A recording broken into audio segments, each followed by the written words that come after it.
Welcome to Veil, your window to the world. Get ready to peel back the layers of global news in a fresh and engaging way. Here at Veil, we shine a light on the stories that shape our planet, from breaking headlines to inspiring human interest pieces.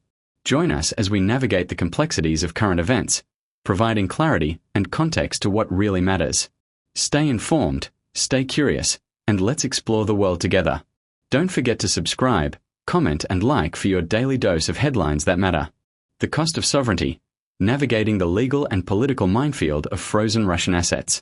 As the conflict in Ukraine persists, the international community finds itself at a historic crossroads. The debate over how to fund Ukraine's defense and eventual reconstruction has shifted from voluntary aid packages to a more controversial and legally complex source: the hundreds of billions of dollars in frozen Russian sovereign assets currently sitting in Western financial institutions. A recent report by the BBC, and subsequent debates at the European Council, have underscored a growing rift within the European Union. The central question is no longer just whether to help Ukraine, but whether the West is prepared to rewrite the rules of international finance to do so. With the stakes rising, Polish Prime Minister Donald Tusk recently framed the choice in stark terms: money today or blood tomorrow. The economic fortress and the frozen billions. Following the invasion of Ukraine in 2022, Western nations moved with unprecedented speed to freeze roughly $300 billion, £235 billion, of Russian central bank assets. The vast majority of these funds, approximately $210 billion, are held within the European Union, specifically within the Brussels-based clearinghouse Euroclear. For years, these assets have sat in a legal limbo. While the funds are frozen, meaning Russia cannot access or move them, they remain legally owned by the Russian state.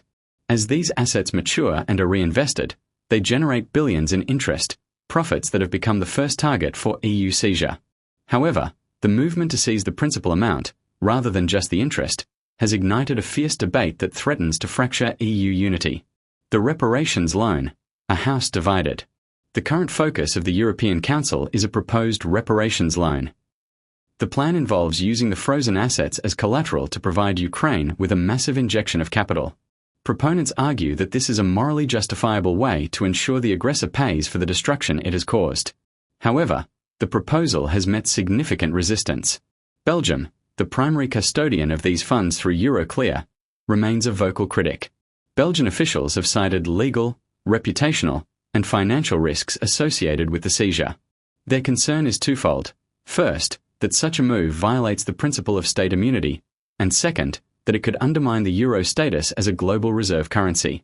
If nations believe their assets can be seized at the whim of the EU, they might move their wealth to other jurisdictions, such as China or Singapore. Belgium is not alone. Hungary has gone as far as to claim the reparations loan is killed due to this opposition.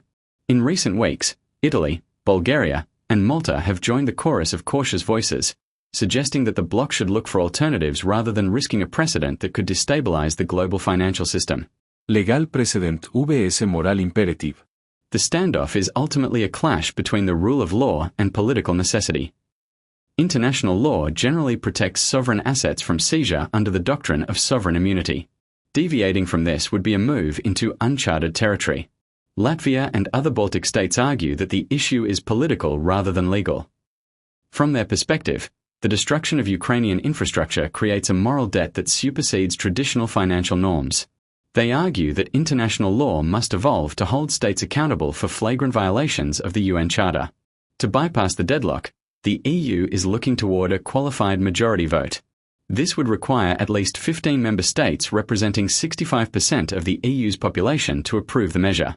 While the majority of EU countries currently favour the loan, the opposition from key financial hubs like Belgium and political outliers like Hungary makes reaching that threshold a delicate diplomatic exercise. The global implications. The outcome of this debate will resonate far beyond Europe. In Washington, the US government has been more aggressive in its stance, pushing for the full seizure of assets. However, because the bulk of the money is in Europe, the US cannot act alone without risking a rift with its allies. Decision-making is further complicated by the message sent to the global South. These nations are watching to see if the West will uphold the rules-based order it champions, or if those rules are flexible when Western interests are at stake. Conclusion: a choice of survival. The reparations loan represents more than just a financial transaction. It is a test of European solidarity. If the EU moves forward, It risks a legal backlash and potential financial instability. If it fails to act, it leaves Ukraine with a dwindling supply of resources to defend its sovereignty. As Donald Tusk suggested, the cost of inaction may ultimately be paid not in euros, but in lives. The coming weeks will determine whether the European Union is willing to take the ultimate financial gamble to ensure a democratic future for its neighbour.